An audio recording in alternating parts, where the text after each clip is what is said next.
Olá! Hoje vamos conversar sobre uma passagem incrível. Gênesis capítulo 24. É uma cena forte, né? Abraão já idoso, muito abençoado por Deus, mas com aquela preocupação, garantir a esposa certa para Isaque. Exatamente, o filho da promessa. E essa garantia era crucial para a continuidade do plano divino. Aí ele confia essa missão enorme ao seu servo mais antigo e de confiança. E que missão, hein? Não era para procurar ali perto, entre os cananeus. Tinha que ir longe, lá na Mesopotâmia, buscar alguém da família. Isso. Por isso que essa história é muito mais do que só um casamento arranjado, sabe? É um mergulho na providência de Deus, na fé humana funcionando, na obediência e como Deus tece os planos dele através das nossas ações. Vamos olhar os personagens então. Abraão, esse servo fiel que a gente imagina ser Eliezer, né? Isaque, o herdeiro, e a figura central que surge, Rebeca. Servo jurar de um jeito bem solene, né? Mãos sobre a coxa, jurando pelo Senhor, Deus do céu e da terra. E as proibições são claras. Claríssimas. Primeiro, nada de esposa cananeia. Por quê?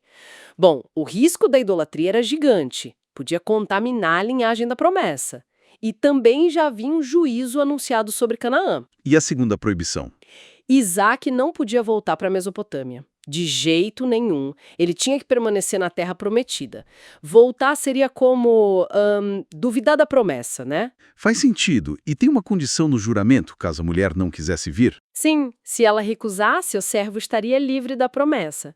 Mas Isaque, ele não deveria ir para lá, de forma alguma.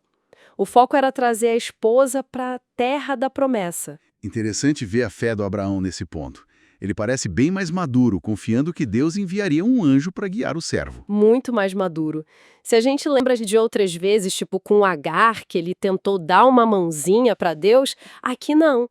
Ele aprendeu a confiar, mesmo que a solução estivesse longe e fora do controle dele. Ele confia na providência. E o juramento em si, com a mão sob a coxa. Era comum isso. Era um dos juramentos mais sérios que existiam, viu? Muitas vezes ligado à descendência, à continuidade da família. Era como se Abraão estivesse conectando essa missão diretamente à promessa de Deus sobre seus descendentes. Era algo de peso enorme. Com essa baita responsabilidade, o servo parte. Uma jornada em tanto, quase 700 quilômetros. E leva 10 camelos. Isso diz alguma coisa, né? Com certeza. 10 camelos era sinal de muita riqueza, de status. Mostrava que ele vinha em nome de alguém importante e estava preparado para trazer a noiva com honra. E ele chega estrategicamente, né? Perto da cidade de Naor, junto ao poço, no fim da tarde. A hora que as mulheres saíam para buscar água. Esperto ele. Exato. E ali ele faz uma oração bem ousada e específica. Como assim? Ele pede a Deus um sinal muito claro, assim, sem margem para dúvida. A moça que oferecesse água para ele, e não só para ele, mas que se voluntariasse para dar água aos 10 camelos, essa seria escolhida por Deus. Nossa, dar água para 10 camelos depois de uma viagem deve ser um trabalho gigantesco. Um esforço físico enorme. Camelos bebem muita água. Era um teste, né? Um teste de disposição, de generosidade, de hospitalidade, fora do comum, quase um teste de caráter mesmo. E a resposta de Deus? Impressionante. Vem antes mesmo do servo terminar a oração silenciosa dele. Rebeca aparece. Que timing! E ela se encaixa perfeitamente. Perfeitamente. Era linda, virgem, o texto faz questão de dizer, a quem nenhum homem havia possuído, e o ponto-chave, parente de Abraão, neta de Naor. E o mais incrível, ela faz exatamente o que o servo pediu. Ela oferece água para ele. Sim, diz, beba, meu senhor. E aí, sem ele pedir, ela se oferece prontamente para tirar água para todos os camelos e faz isso apressadamente, com energia. Imagina a cara do servo vendo aquilo. O texto diz que ele ficou admirado, observando em silêncio. Maravilhado mesmo. Assim que confirma a identidade dela, ele primeiro adora a Deus, sabe? Agradece pela fidelidade, por ter sido guiado pelo caminho direito. Só depois ele entrega os presentes valiosos, o pendente de ouro, as pulseiras. Aí Rebeca corre para casa para contar e entra em cena um irmão dela, Labão. Labão. Ele vê as joias no braço da irmã, ouve a história e corre para encontrar o servo no poço, já convidando: entre, bendito do Senhor. Será que o brilho do ouro falou mais alto ali? É uma possibilidade, né? Labão é uma figura complexa nas escrituras, mas o servo mantém o foco. Chegando na casa, ele recusa comer antes de explicar a missão dele, prioridade total no propósito divino. Boa estratégia. Ele relata tudo: a riqueza de Abraão, a missão que Deus deu, a oração específica no poço e como Rebeca cumpriu o sinal direitinho. Ele enfatiza a mão de Deus em cada etapa. E a família? Como reagem? Labão e Betuel, o pai, ouvem tudo e a conclusão deles é direta: isso procede do Senhor. Eles reconhecem que foi Deus quem agiu ali e concordam com o casamento. Mas aí surge um pequeno impasse, né? Sim, o servo, focado na missão, quer partir no dia seguinte. Já a família pede para Rebeca ficar mais uns 10 dias, um tempinho para despedidas. E como resolvem? Decidem perguntar para Rebeca: você quer ir com este homem? E a resposta dela é um sim, quero. Firme, direto. Que decisão. Que demonstração de fé da parte dela também, né? Uma fé e uma coragem enormes, disposta a deixar tudo para trás, família, terra natal, por um chamado que ela entendeu como divino. É quase um eco da jornada do próprio Abraão.